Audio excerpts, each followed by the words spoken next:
ভোররাত, চারদিকে পিনপতন নীরবতা। কেউ গভীর ঘুমে আচ্ছন্ন, কেউ বা নড়ে চড়ে উঠেছিলেন পবিত্র সাহারির প্রস্তুতির জন্য। ঠিক তখনই এক প্রচণ্ড শব্দে কেঁপে উঠেছিল পুরো এলাকা। মুহূর্তেই সেই নিস্তব্ধতা চিরে আর্তনাদ আর কান্নার রোল আছড়ে পড়েছিল হালি শহরের আকাশ বাতাসে। হালিমা মঞ্জিলের ৩ তলার একটি ফ্ল্যাট থেকে আগুনের লেলিহান শিখা বের হতে দেখে থমকে গিয়েছিলেন প্রতিবেশীরা।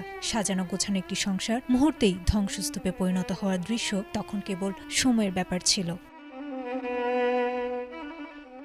চট্টগ্রামের হালিশহর এইচ ব্লকের সেই অভিশপ্ত ভোরে গ্যাস বিস্ফোরণে দগ্ধ হয়েছেন শিশুসহ একই পরিবারের ৯ জন সদস্য।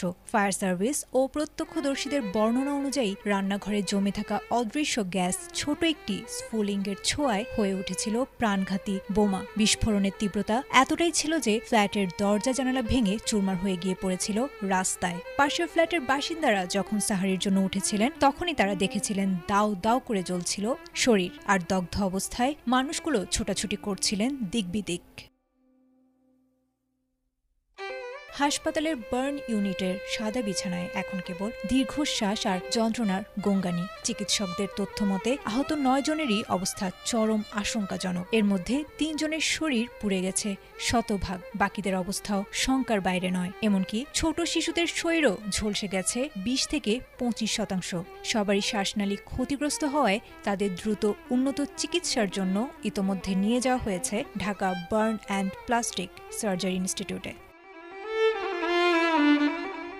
ফায়ার সার্ভিসের প্রাথমিক ধারণা, ঘরের ভেতর কোনো গ্যাস লিকেজ থেকে পুরো রান্নাঘরে গ্যাস জমে গিয়েছিল। তবে ভবনের বাসিন্দাদের দাবি, বৈদ্যুতিক ত্রুটি বা ওভার ভোল্টেজ থেকেও এমন দুর্ঘটনা ঘটে থাকতে পারে। তদন্ত শেষে প্রকৃত কারণ জানা গেলেও যে ৯টি প্রাণ এখন আইসিইউর পথে তাদের স্বাভাবিক জীবন ফেরা নিয়ে কাজ করছে গভীর সংশয়। সামান্য অসতর্কতা নাকি কারিগরি ত্রুটি, সেই প্রশ্নের চেয়েও এখন বড় হয়ে দাঁড়িয়েছে এই পরিবারটির বেঁচে থাকার লড়াই।